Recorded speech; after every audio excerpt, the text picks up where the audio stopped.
Alright, let me share a little secret that might just flip how you see your feelings, especially if you've been stuck in a tough emotional loop. Emotions are kinda like that one drama queen who crashes your party, makes a big scene for about 90 seconds, then sneaks out if you don't keep handing them snacks and drinks. Science actually backs this up. Every feeling hits its peak and starts to fade in just a minute and a half. But if your brain decides to throw it a non-stop rave, by replaying the same thoughts and stories, well, the party goes on and on. Here's why that matters. If you're feeling overwhelmed, stuck in sadness, anxiety, or just plain pessimism, you're not doomed to live in that emotional loop forever. You get to choose whether to keep feeding those feelings or let them quietly leave the room. Today on BetterMe, I'm going to walk you through 10 powerful hacks that will help you see your emotions in a whole new light, manage them better, and even grow stronger because of them. If you want to build emotional intelligence, handle stress like a pro, and create serious resilience, this episode is your toolkit. So, ready to take control of your emotional playlist and maybe even have a little fun while you're at it? Let's dive in. First up, the 90-second rule about emotions and why it changes everything. All right, let me break it down for you. Emotions are basically a chemical party in your body.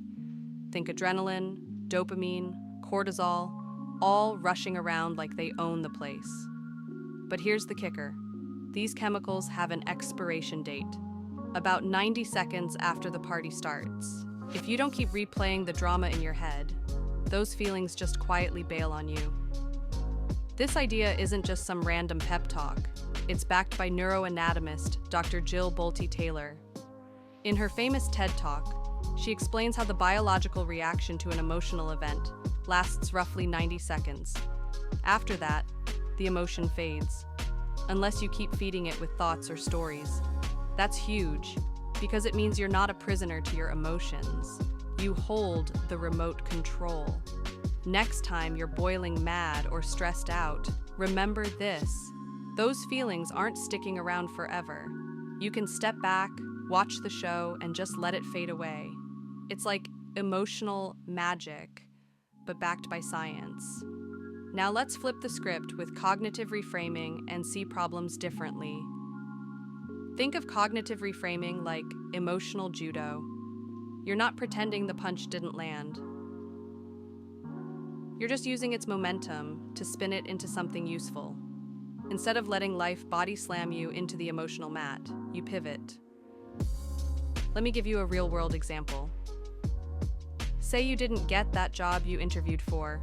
Old mindset? I suck. Maybe I should just live in a van and sell crystals on Etsy. Reframed mindset? Okay, maybe it wasn't the right fit, but I sharpened my skills and dodged a team that thinks work-life balance is a myth. See the shift? We're not sugarcoating failure here. We're just refusing to let it define the whole story. Reframing is not about blind optimism or pretending everything's fine when it's clearly not. It's about choosing a version of the truth that helps you move forward instead of stay stuck. And this isn't just fluffy, feel-good talk. It's the foundation of a growth mindset. It's emotional intelligence in action, spotting that split second when you could spiral, and deciding instead to build. That's personal development at its finest. And frankly, it's how you become emotionally bulletproof without losing your humanity. Next, pack your emotional first aid kit before life throws you curveballs. An emotional first aid kit is your go-to set of tools, activities, and strategies to help you handle stress or emotional pain.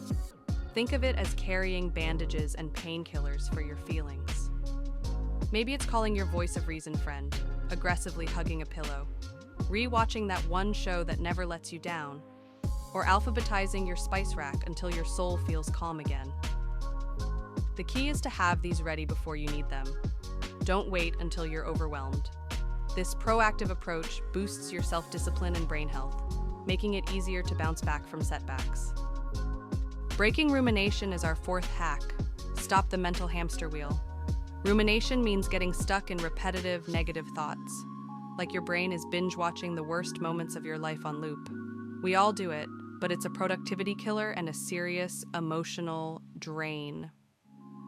To break the loop, you need to hijack your attention, do something physical, fold laundry like it's an Olympic sport, take a walk and count red doors, or start a task that forces you to focus, like making your bed military style or watering your plants like they're VIP clients. The point isn't perfection, it's interruption. When your hands are busy, your mind doesn't have as much room to spiral. This kind of mental reset supports time management and self-control, helping you shift from overthinking to actually living.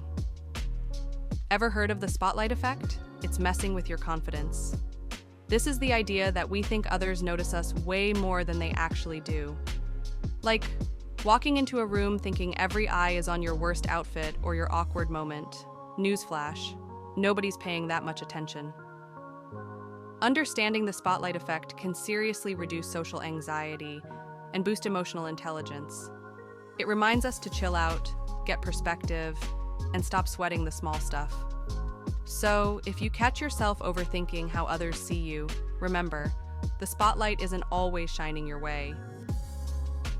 Speaking of self-talk, here's why talking to yourself in the third person works wonders. Okay, I know what you're thinking. Great, now I'm supposed to talk to myself like I'm in a documentary. But hear me out. Third-person self-talk isn't just for dramatic movie voiceovers or athletes psyching themselves up. It's actually a science-backed way to chill your nervous system and get some emotional distance from whatever mess you're in.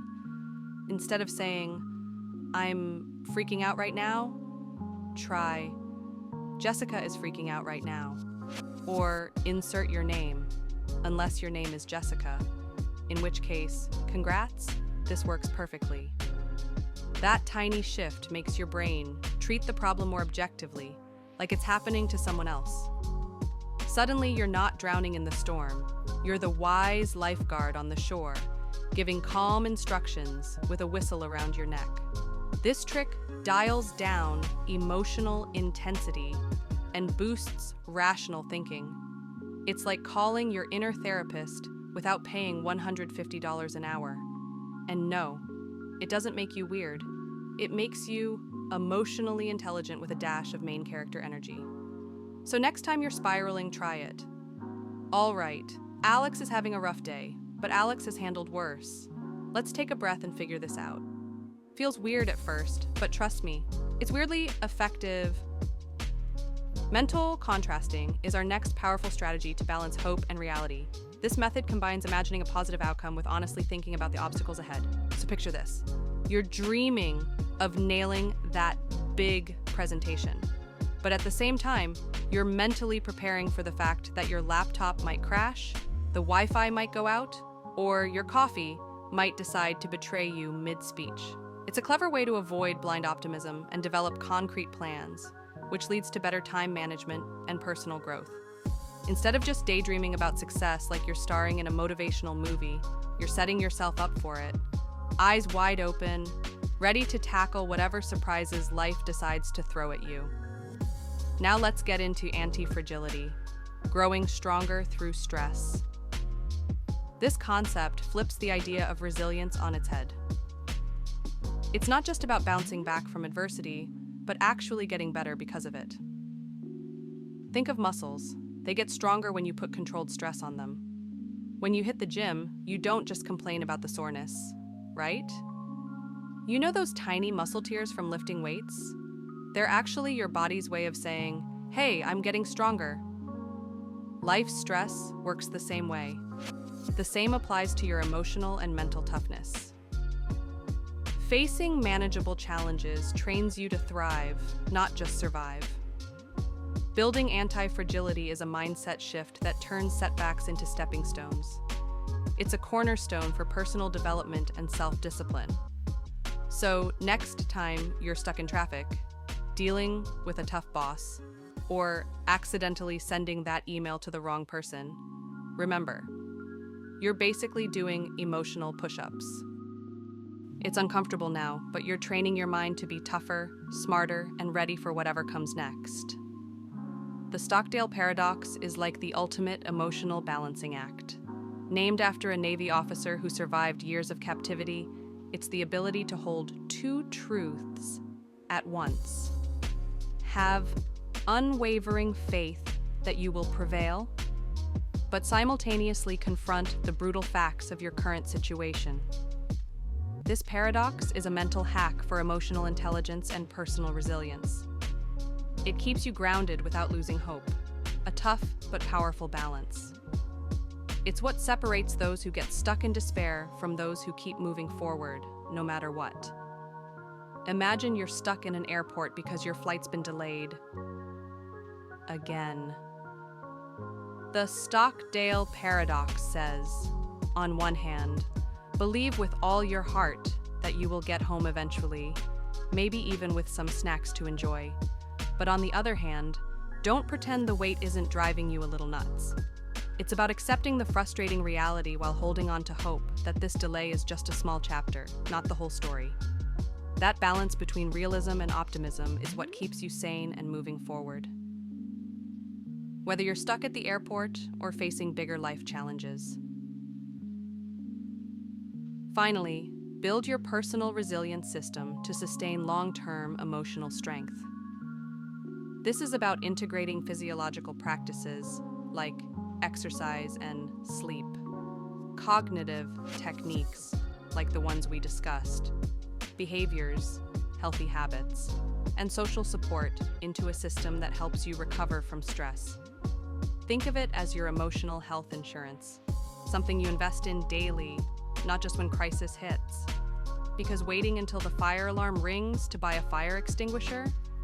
Not the smartest move. This holistic approach combines everything we've talked about: time management, growth mindset, self-control, and emotional intelligence into a sustainable way to thrive. So there you have it. 10 emotional hacks that don't just help you survive your feelings, but actually take the driver's seat, learn from the ride, and come out stronger on the other side. Remember, growth isn't about being perfect or having it all figured out. It's about showing up for yourself, even on the messy days. Here at BetterMe, we're all about leveling up, but with a wink and a smile. Because life's too short to take it all too seriously. Catch you next time, where we keep improving, laughing, and figuring it out together.